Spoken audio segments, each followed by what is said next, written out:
We've also seen swift response from Highway Patrol, from the National Guard, from first responders from counties all over the state, a number of them working together, coordinating efforts.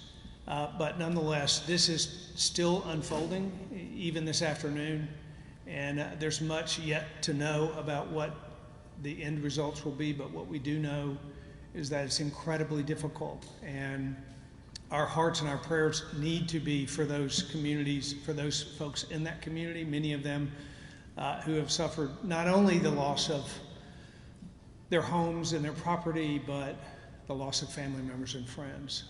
I'm going to have Patrick Sheehan, our director of TEMA, come up and make a few comments about particular numbers and the response that is happening right now on the ground as well. Patrick?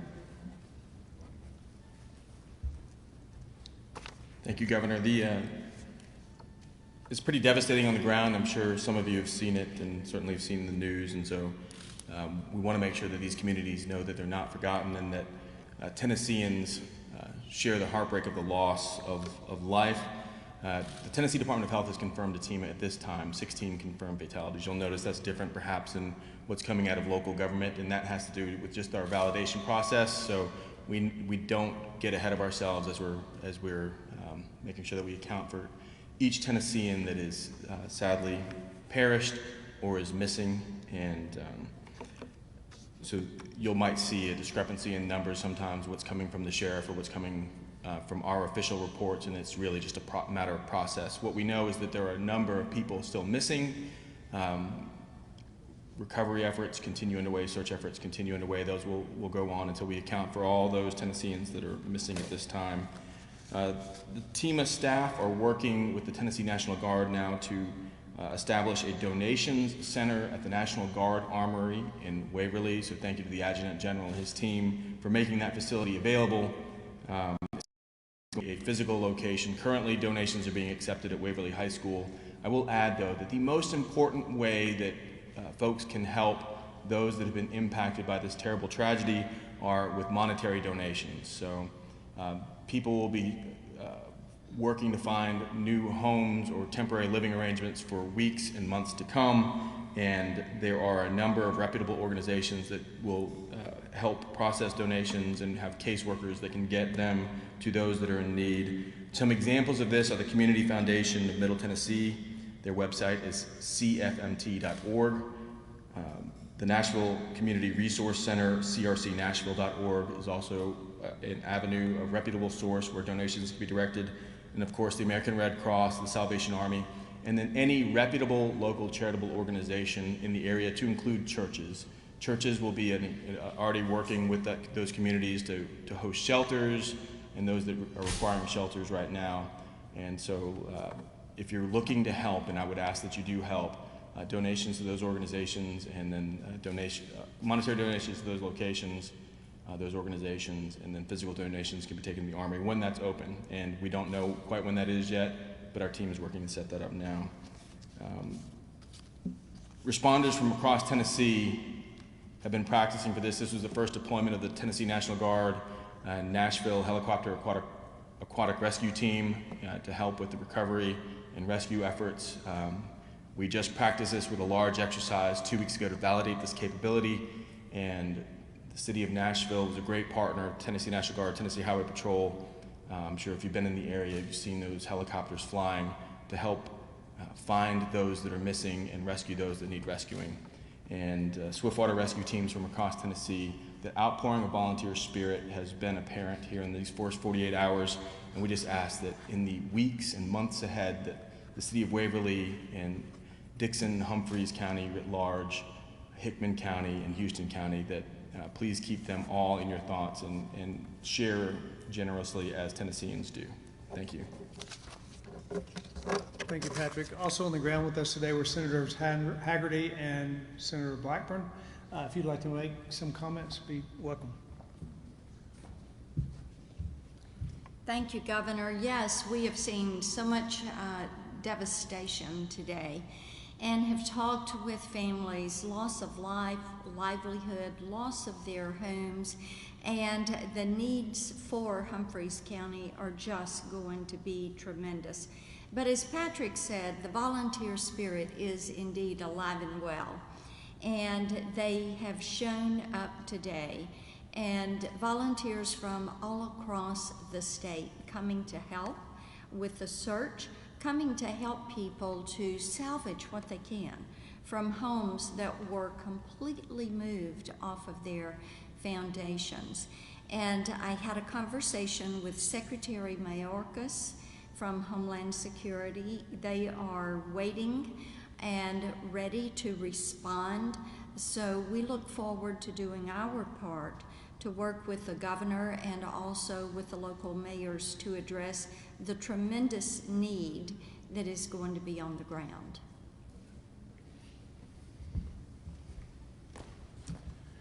Thank you, Governor. Thank you, Senator Blackburn. Patrick, it was impressive to see the operation you put in place on the field in very short order. What we saw today was devastation at a level that is absolutely heartbreaking. What we've seen is the Tennessee spirit at the same time. We've seen people that have lost family members, people that don't know where family members are, but we've seen Tennesseans come to aid. I was so touched to see first responders from all over Tennessee there on the ground doing everything they can to help address this problem. As Patrick mentioned, I think we as Tennesseans can do more by making contributions to reputable organizations and to churches who will be in a position to make a real difference. We toured an elementary school today. That school has been devastated. I couldn't believe the amount of damage that occurred. These kids are going to need supplies, they're going to need care, they're going to need your prayers. I'd like to say this. Senator Blackburn and I are going to do everything that we can to support Governor Lee to make certain that the grants that are coming this way happen as quickly and as expeditiously as possible.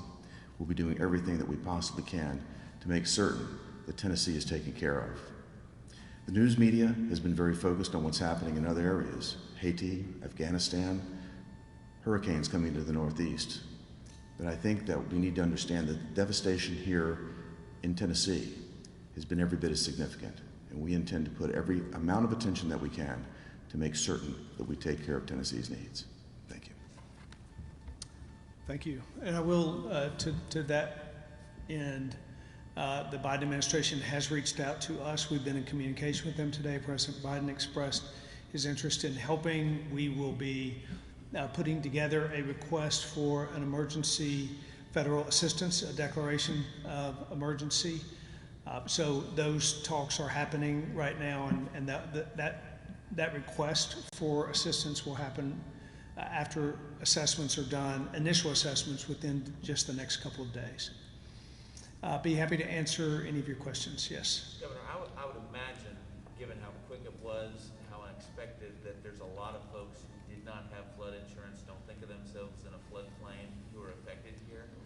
I mean, I know, there's this FEMA money with the declaration, but it's almost never nearly enough. Mm-hmm. Is there something that you've been contemplating? Is this a special circumstance where the state steps in a new and different way?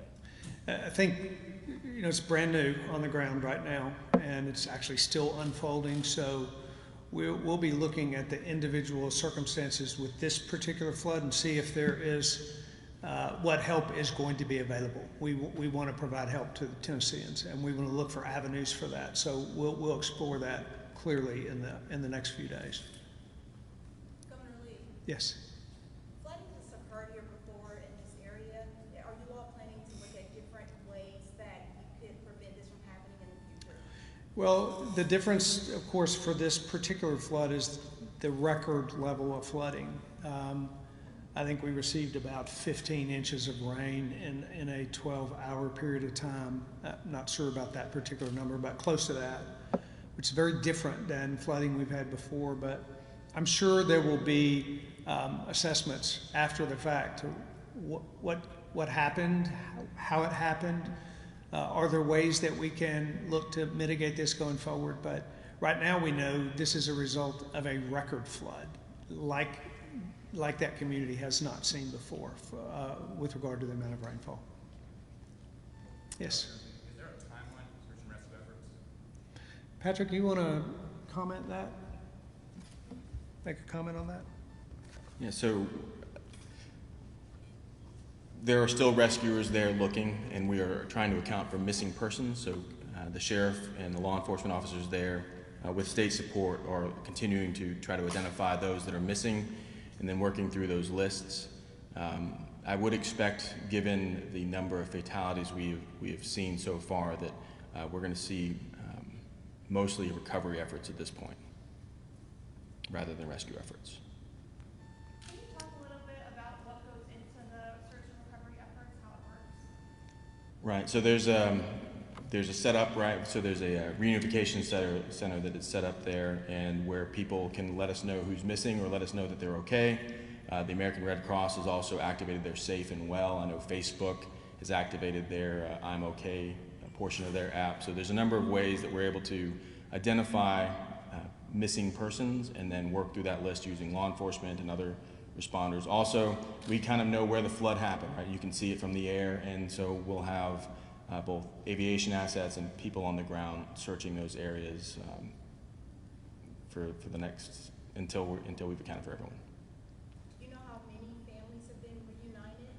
I don't have that figure with me now, but we can follow back up with you. Could you talk a little bit about the coordination with the Nashville Fire Department, and was that, for the Swiftwater rescue, was that in some way prepared for or inspired by the floods we saw earlier this year in Nashville? Certainly the 2010 floods, not just in Nashville but across Tennessee, was an impetus for organizing so that we could be fast. And we've put a premium on teamwork. No jurisdiction can have all the capabilities that they need, but working together, state and local departments across Tennessee, we can build those kinds of capabilities. And we practice together, we exercise together. Just 2 weeks ago, to be able to move fast. We've got mutual aid coordinators that come to the State Emergency Operations Center. We have plans, call down rosters, and we have folks that lean ahead and are ready to help. And so we've practiced this, and we're oftentimes the first provider and the biggest provider of mutual aid to other states, the hurricane states, for swiftwater capabilities, and we've organized both for out-of-state deployments and in-state deployments. Patrick, while you're here, have you all looked yet at when the flash flood warnings came out locally? And I mean, it seemed like so many, I mean, as they often are, taken by surprise, but have you all looked into that yet? I have not. Blake, I've not heard any problems with warnings at this time. So I know the National Weather Service was monitoring. We were watching, obviously, Flash Flood Watch, which happens often this time of year anywhere in the Southeast, but in Tennessee. And the National Weather Service, I know, was issuing lots of warnings. And the amount of rainfall, I think, was a surprise to all of us. But certainly they were crewed appropriately, and I think they were making notifications and issuing their warnings as quickly as they could see a problem. Channel 2, do you have a question? Channel 4? We missed anyone? Channel 5? Gentleman in the red, do you have a question? All right, Governor, if you'd like to make any closing comments. I will comment on your question about warnings. It was interesting. I talked to a family today about how fast this happened. Because I heard it so many times today in talking to people. Within minutes, they would see water in their yard, and within minutes it was coming in their home.